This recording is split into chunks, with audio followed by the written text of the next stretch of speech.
Kanano kay kay. Yari yari.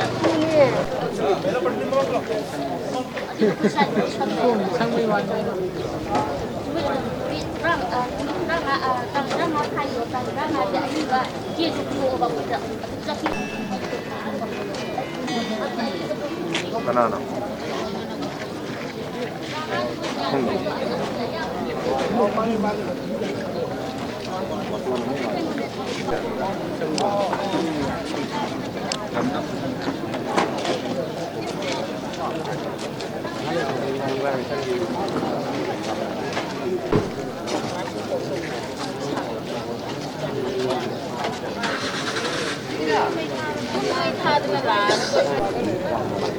Gue bumili ka bumili.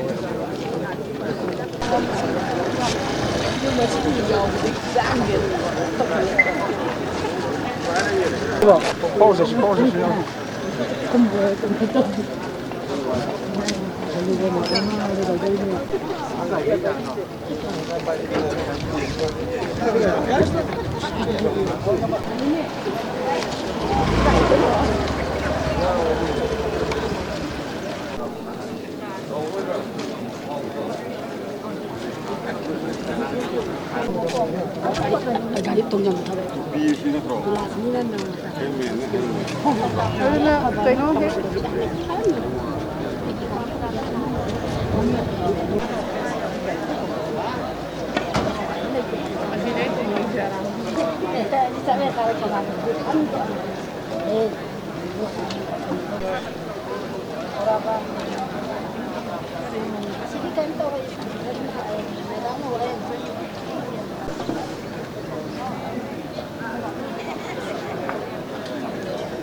Kukumina laupukiba Amit Shah ga unaruraba matungda Amit Shah amadi makhoi government ka yanaba poraktuna ayo torbung bawdi ang hanbagi oina torbung bawdi koi changchan na bai na phirep longna bada yanara kanda ngasi ji changchan na bai na lakpani adubu ngasi ji laibak thibana manipur government na curfew thamjalaga curfew ji akanba sakti da thamjalakanda aikoi gi atopa mitop mian jagi haibadi army Indian paramilitary forces singina aikoi laiba mioi singjibu maning makhatam na chalan ma yadana thingaga thamba aduga loinana aikoina ngasi phawbada kuki de khona landaruba leite kuki na hana landara kanda manipur gi lam soglakpani aduga manipur gi lam soglakpada natana chin kuki na aikoi gi lam du lau changakpada natana tampakta leijari ba maite de attack torpa heba se makhoi gi aranba thabak amani aranba khongthang amani maramdi makhoi gi lam tan ge heba taraga di india government da se tharakanda aduga manipur government gi thu da se tharakanda mafam se aikoi leibam leitre aduna aikoi michen oina labani matam kharadang leijage na che tharakanda government ani sina agreement ama inarakanda makhoi bu akhoi gi relief kumba refreeze gumna thamgadabani adudi natadana hekta aikoi di mafam khuding makte gi landaraga laba kuki ni haibadi makhoi na landara ai 1991 dagi manipur gi da kuki nagawar kuki paitewar aduga kuki ga akhoi gi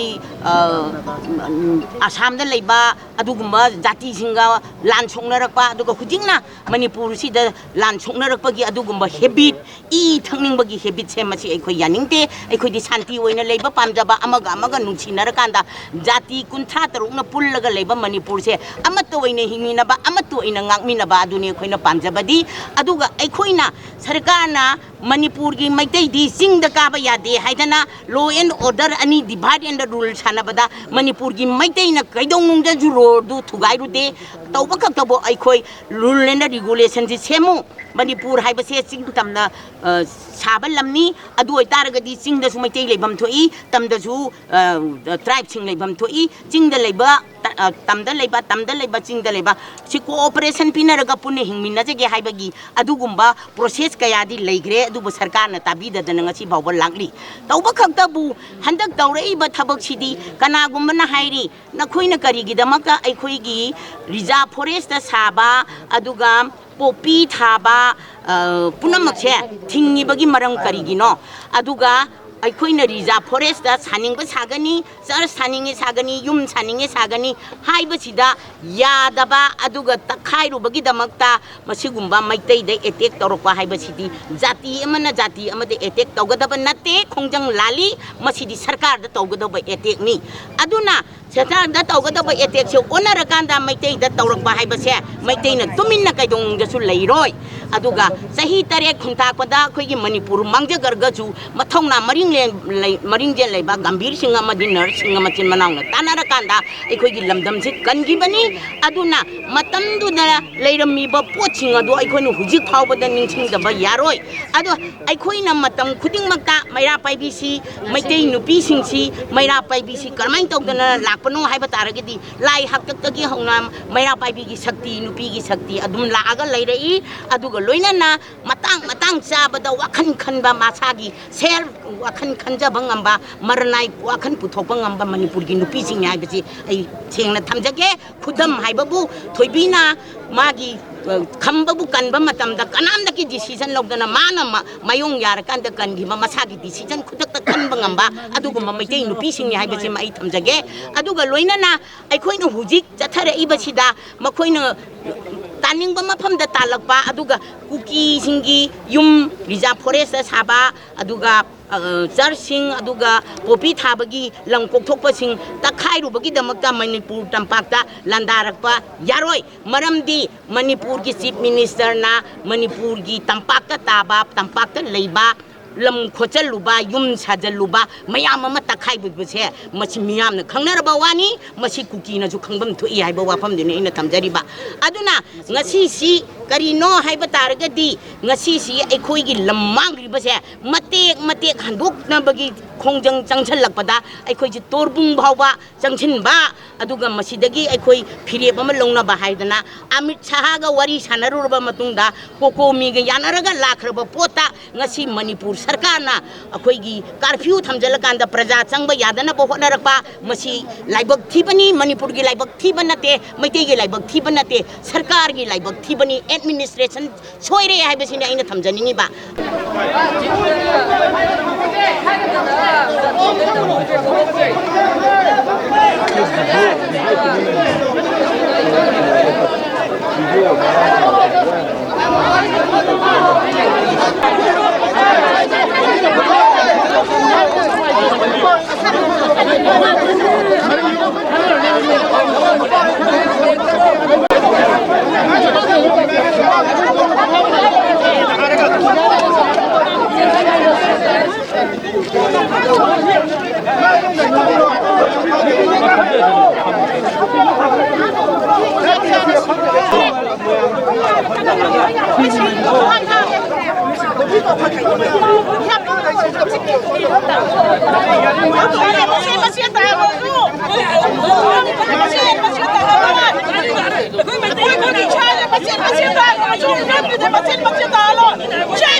이랑 내면 사티래 사티래 이제 가이들 사티래 이제 뭐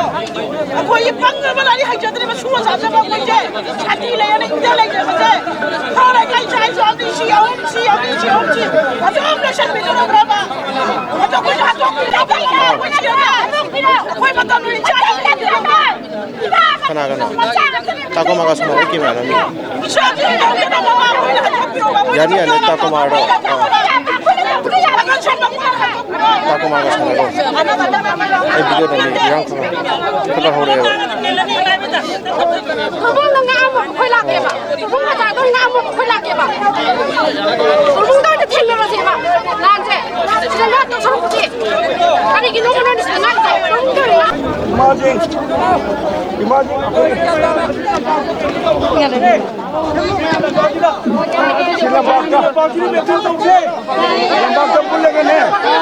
Lambat tu pun lagi tanah rasi. Aduh kau kau tanah rasi.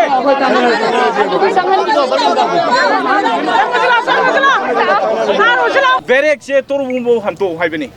Torubumbo hanto haibasida ngasigi barricade haibani. Barricade se hantok tabadagi. ꯑꯩꯈꯣꯏꯅ ꯉꯁꯤꯒꯤ ꯅꯨꯃꯤꯠ ꯑꯁꯦ ꯑꯩꯈꯣꯏꯅ ꯊꯥꯖꯕꯅꯤ ꯍꯧꯖꯤꯛ ꯂꯩꯔꯤꯕ ꯕꯦꯔꯤꯀꯦꯗꯁꯦ ꯈꯔ ꯍꯟꯇꯣꯛꯑꯦ ꯃꯈꯣꯏ ꯇꯥꯡ 35 ꯐꯥꯎ ꯃꯅꯨꯡꯗ ꯑꯩꯈꯣꯏ ꯑꯗꯨ ꯍꯟꯇꯣꯛꯀꯅꯤ ꯍꯥꯏꯕꯅꯤ ꯑꯩꯈꯣꯏ ꯉꯁꯤ ꯀꯣꯀꯣꯃꯤꯅ ꯃꯗꯨꯒꯤ ꯑꯌꯥꯕ ꯑꯩꯈꯣꯏ ꯃꯈꯣꯏꯗ ꯄꯤꯈꯤꯕ ꯂꯩꯇꯦ ꯃꯔꯝ ꯑꯗꯨꯅ ꯑꯩꯈꯣꯏ ꯂꯥꯛꯄꯤꯔꯤꯕ ꯏꯆꯤꯜ ꯏꯅꯥꯎꯁꯤꯡꯅ ꯑꯩꯈꯣꯏꯅ ꯇꯧꯒꯗꯕꯁꯦ ꯑꯩꯈꯣꯏꯒꯤ ꯕꯦꯔꯤꯀꯦꯗꯁꯦ ꯉꯁꯤꯒꯤ ꯇꯣꯔꯕꯨꯡꯒꯤ ꯀꯝꯃꯨꯅꯤꯇꯤ ꯍꯣꯜꯕꯧ ꯏꯟꯊꯣꯛꯄ ꯍꯥꯏꯕꯁꯦ ꯑꯩꯈꯣꯏꯒꯤ ꯑꯣꯏꯕ ꯄꯥꯟꯗꯝꯅꯤ ꯃꯁꯤꯗꯩꯁꯤꯗ ꯑꯩꯈꯣꯏ ꯏꯔꯝꯗꯝꯁꯤꯗ ꯂꯩꯕ ꯏꯔꯩꯆꯥ ꯈꯨꯗꯤꯡꯃꯛꯅ ꯑꯩꯈꯣꯏꯅ ꯇꯥꯜꯂꯤꯕ ꯄꯥꯟꯗꯝꯁꯦ ꯐꯪꯗ꯭ꯔꯤꯕ ꯍꯣꯠꯅꯃꯤꯟꯅꯕ ꯃꯊꯧ ꯇꯥꯏ ꯍꯥꯏꯕꯗꯨ ꯊꯝꯖꯒꯦ ꯑꯗꯨꯒ ꯂꯩꯀꯥꯏ ꯑꯁꯤꯒꯤ ꯑꯩꯈꯣꯏꯒꯤ ꯇꯣꯔꯕꯨꯡꯒꯤ ꯄ꯭ꯔꯖꯥꯁꯤꯡ ꯑꯃꯗꯤ ꯊꯪꯅꯕ ꯈꯨꯜꯒꯤ ꯄ꯭ꯔꯖꯥꯁꯤꯡꯅ ꯃꯈꯣꯏꯅ ꯄꯥꯝꯃꯤꯕꯅ ꯀꯔꯤꯅꯣ ꯍꯥꯏꯕꯗꯨꯁꯨ ꯑꯩꯈꯣꯏ ꯇꯥꯊꯣꯛꯃꯤꯟꯅꯁꯤ ꯑꯩꯈꯣꯏ ꯏꯔꯝꯗꯝ ꯀꯟꯁꯦꯕꯅꯤ ꯏꯔꯩꯆꯥ ꯀꯟꯁꯦꯕꯅꯤ ꯑꯩꯈꯣꯏ ꯑꯗꯨꯒꯤ ꯅꯠꯇꯕ ꯑꯩꯈꯣꯏꯗ ꯊꯣꯏꯗꯣꯛꯄ ꯂꯩꯇꯦ ꯍꯥꯏꯕꯗꯣ ꯑꯩꯈꯣꯏ ꯑꯍꯥꯟꯕ ꯔꯥꯎꯟꯒꯤ ꯑꯣꯏꯅ ꯊꯝꯖꯒꯦ ꯑꯗꯨꯒ ꯏꯔꯝꯗꯝꯁꯤꯗ ꯑꯩꯈꯣꯏ ꯀꯔꯤ ꯇꯧꯁꯤꯒꯦ ꯀꯃꯥꯏ ꯇꯧꯅ ꯑꯩꯈꯣꯏꯒꯤ ꯑꯦꯖꯤꯇꯦꯁꯟꯁꯦ ꯑꯩꯈꯣꯏꯅ ꯉꯁꯤꯒꯤꯁꯦ ꯆꯪꯁꯤꯟꯁꯤꯒꯦ ꯍꯥꯏꯕꯁꯦ ꯑꯩꯈꯣꯏ ꯄꯨꯟꯅ ꯋꯥꯔꯦꯞ ꯂꯧꯃꯤꯟꯅꯔꯒ ꯑꯩꯈꯣꯏ ꯄꯨꯟꯅ ꯑꯄꯨꯟꯕꯅ ꯄꯥꯡꯒꯜꯅꯤ ꯑꯄꯨꯟꯕ ꯑꯣꯏꯅ ꯑꯩꯈꯣꯏ ꯆꯪꯁꯤꯟꯃꯤꯟꯅꯁꯦ ꯑꯩꯈꯣꯏ ꯃꯤꯌꯥꯝꯗ ꯊꯝꯖꯔꯤ ꯃꯌꯥꯝꯕꯨ ꯑꯍꯥꯟꯕꯃꯛꯇꯗ ꯏꯀꯣꯡꯅꯖꯔꯤ ꯑꯩꯈꯣꯏ ꯇꯣꯔꯕꯨꯡ ꯖꯤꯄꯤꯒꯤꯗꯃꯛꯇ ꯃꯌꯥꯝꯅ ꯂꯥꯛꯄꯤꯔꯤꯁꯦ ꯑꯩꯈꯣꯏ ꯁꯤꯃꯨꯛ ꯄꯦꯟꯕ ꯂꯩꯖꯗꯦ ꯑꯩꯈꯣꯏ ꯇꯣꯔꯕꯨꯡ ꯖꯤꯄꯤꯁꯦ ꯌꯥꯝ ꯋꯥꯅ ꯑꯩꯈꯣꯏ ꯂꯣꯏꯅ ꯆꯦꯜꯂꯨꯔꯕ ꯖꯤꯄꯤ ꯑꯃꯅꯤ ꯉꯥꯍꯧꯔꯤꯕꯁꯦ ꯑꯩꯈꯣꯏ ꯃꯤ 10 10 ꯈꯛꯇꯅ ꯉꯥꯍꯧꯕꯅꯤ ꯂꯣꯏꯅ ꯁꯤꯟꯅꯥꯅ ꯆꯦꯜꯂꯨꯔꯕꯅꯤ ꯇꯞꯅ ꯍꯧꯖꯤꯛ ꯍꯣꯡꯖꯤꯜꯂꯛꯄꯗꯒꯤ ꯑꯩꯈꯣꯏꯒꯤ ꯇꯣꯔꯕꯨꯡ ꯖꯤꯄꯤꯁꯦ ꯃꯤ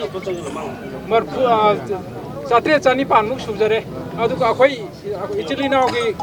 ꯀꯩꯅꯣꯁꯤꯡꯗ ꯑꯩꯈꯣꯏ ꯉꯁꯤ ꯇꯥꯜꯂꯤꯕ ꯗꯤꯃꯥꯟꯁꯦ ꯑꯩꯈꯣꯏꯒꯤꯁꯨ ꯈ꯭ꯋꯥꯏꯗꯒꯤ ꯄꯥꯝꯕ ꯗꯤꯃꯥꯟ ꯑꯣꯏ ꯑꯗꯨꯕꯨ ꯃꯔꯨꯑꯣꯏꯅ ꯑꯩꯈꯣꯏꯒꯤ ꯄꯣꯠꯁꯦ ꯑꯩꯈꯣꯏꯒꯤ ꯗꯤꯃꯥꯟꯁꯦ ꯍꯧꯖꯤꯛꯁꯤꯗ ꯑꯩꯈꯣꯏꯅ ꯇꯞꯅ ꯇꯧꯔꯛꯄꯁꯤꯗ ꯑꯩꯈꯣꯏꯒꯤ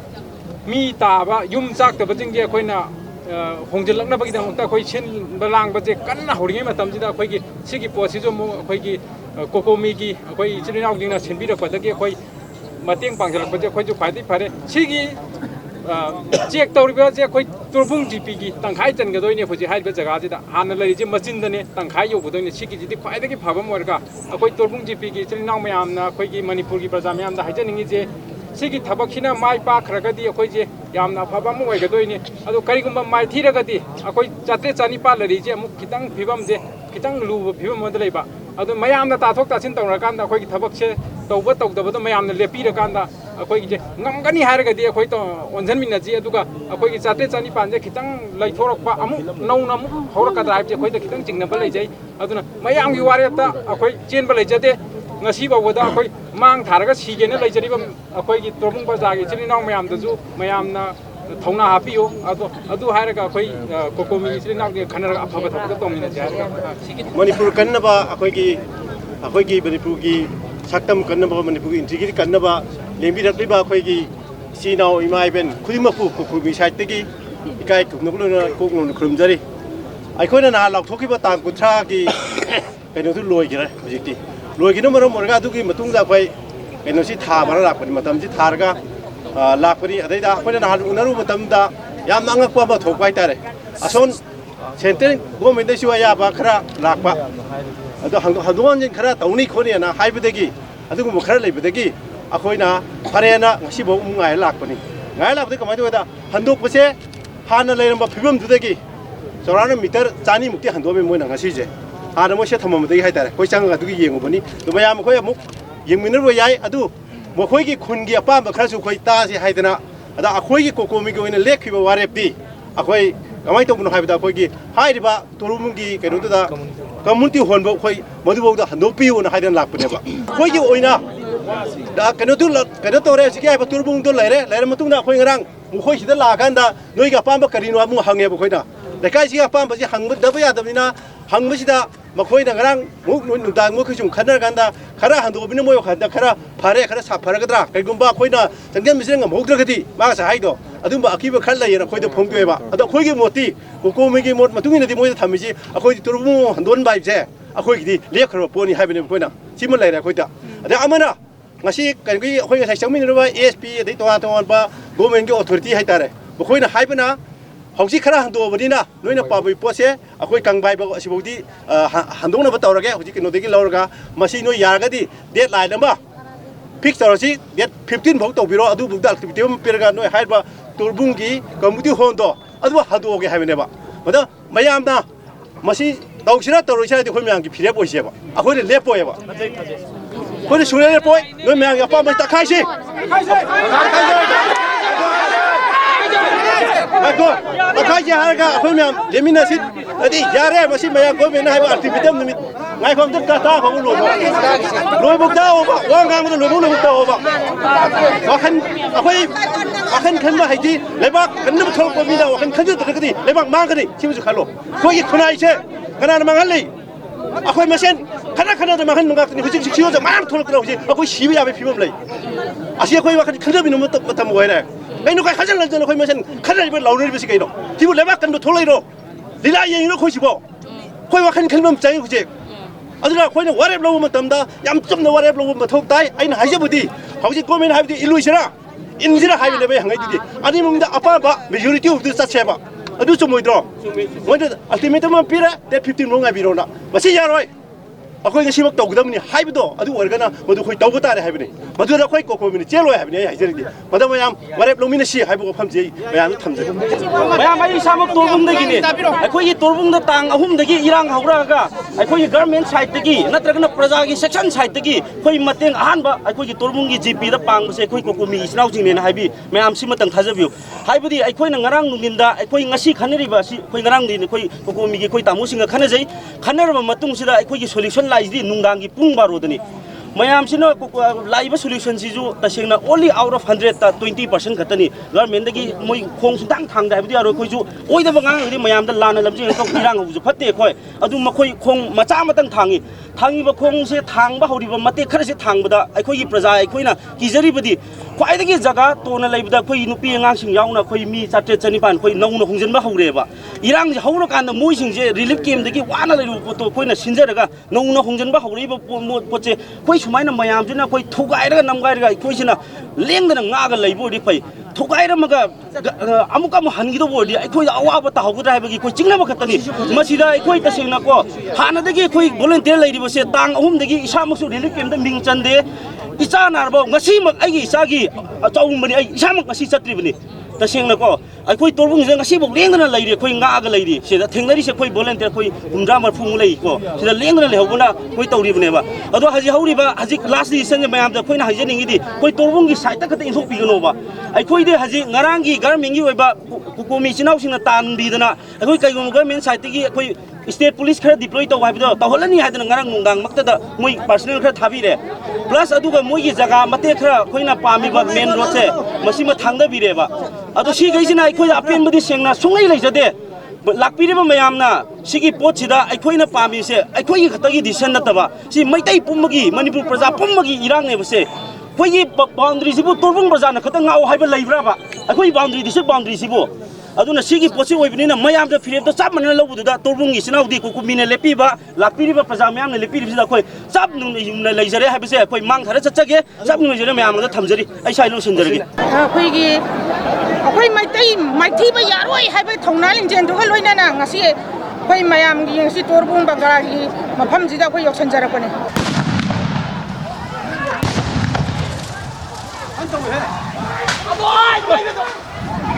컨디션이 더 많이 들잖아.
Vale. Kita jauh kita nak ngapa?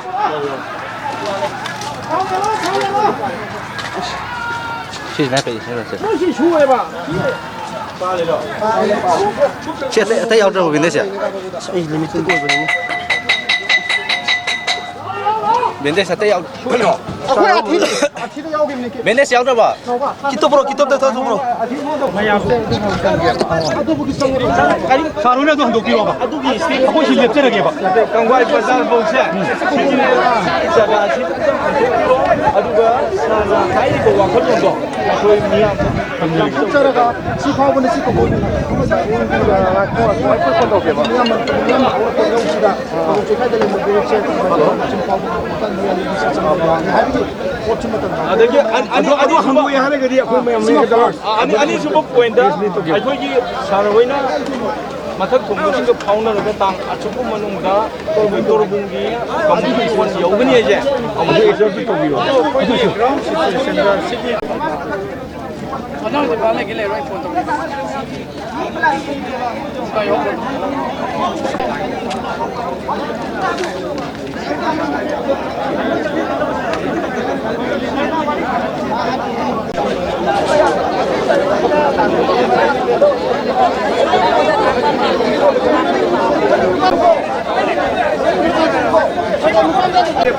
बाकी सब फ्री से बैठ जाइए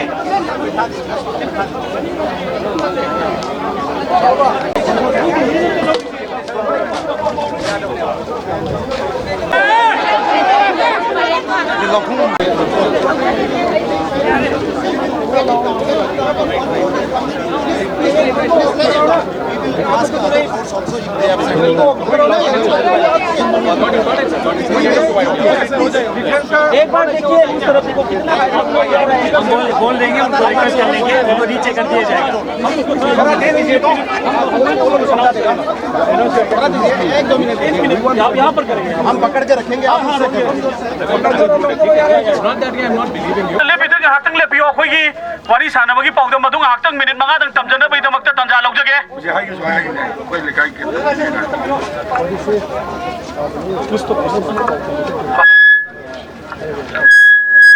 ꯃꯤꯌꯥꯝꯗ ꯀꯔꯤꯒꯨꯝꯕ ꯑꯩꯈꯣꯏ ꯄꯥꯎꯗꯝꯖꯒꯦ ꯍꯧꯖꯤꯛ ꯑꯩꯈꯣꯏꯒꯤ ꯕꯤꯁꯅꯨꯄꯨꯔ ꯗꯤꯁꯇ꯭ꯔꯤꯛꯀꯤ SP superintendent of police SP ꯁꯥꯏꯠꯇ अखोई मियाम लेक्परीबा इमाई बेल अपनी मरो पांग फाइट कुमरत की मफम दा अखोई नोलुंगना कुकुमी अमदी अखोई लकाई वॉलंटियर की मफम दगी करिंगमा पाउदो ममतन थम सके मदुदी हौजे अखोई बिष्णुपुर डिस्ट्रिक्ट की सुपरिटेंडेंट ऑफ पुलिस का अखोई का करिंगमा कंडीशन खरा थमनरी अदु फावतन मियामना नाक्तंग वार सुवाना अखोई मफम सिदा लेंगदना शांति ओइना लेबिनबा मियाम की मफम दा नोलुंगना थमजरी अदुगा अखोईना थमजगिबा कंडीशन दी हौजे हौजे अखोईना लेबिबा मफम बसिदगी मखा बाजार कंबाई फावबा बिरेके से तक्तोपा मखा बाजार अखोई कंबाई हाइनबा अखोई मखा बाजार फबोक चैखै वार्ड नंबर 3 हाइबा मफम से फावबदा बिरेके से तक्तोपियु नत्रगदी अखोई मणिपुर की लाइबा इमाइबेल सिंह अमदि मरु मपांग अमदि सीएसओ अमदि कुकुमीना चिंगकांदा सिलेबल लकाई वॉलंटियर अखोई मैम हललोई हाइबा मफम से हायर अथॉरिटी का पाव फाउंडर कांदा हुसिंग अखोई मफम से शांति ओइना मकी रीजन करी लाके हाइबसे सिबु कमदी लाकपिरी बखोई पुनि मंगना फाता बिरकांदा लेबियो हाइबसे मियाम मफम दा शांति ओइना मिनिट 5 दा अखोई पुन्ना गाइमिनसी मिनिट 5 की मतुंग दा पिरक पाउदोंग की मतुंगिना अखोई पुन्ना मु खनरगा मियाम का पुन्ना मियाम दा अपा मगी मतुंगिना कोकोमी अम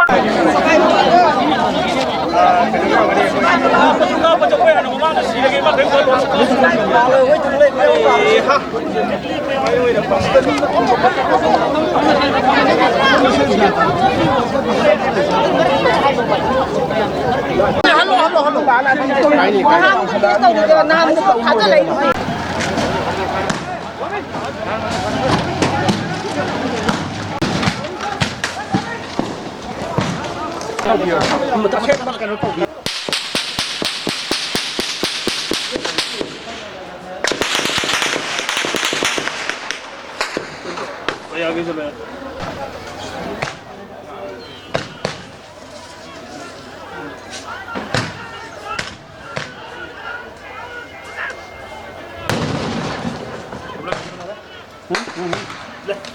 नया कोलगेट का डब्बा लाया हूँ 60 रुपए का इस साइड राउंड खैर हो इस साइड बनाओ तो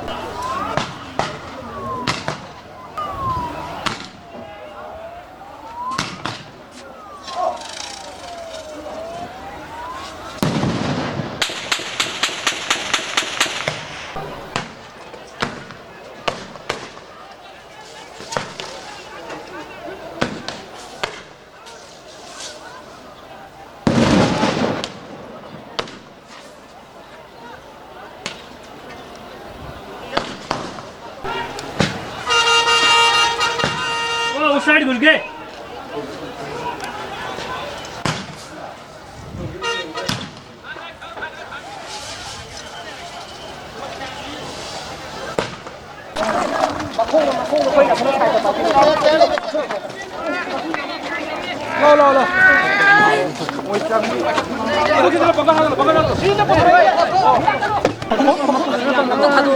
속셈 저리네.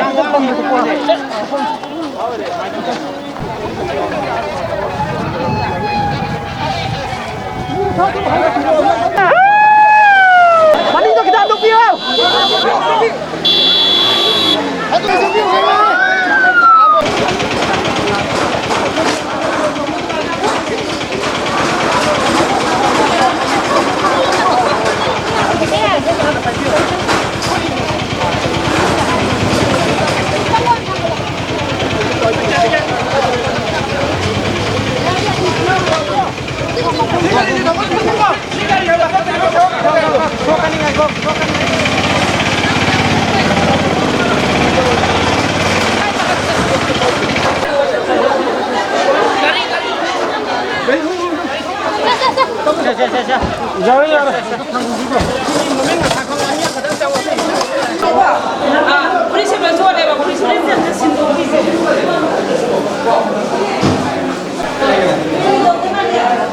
자.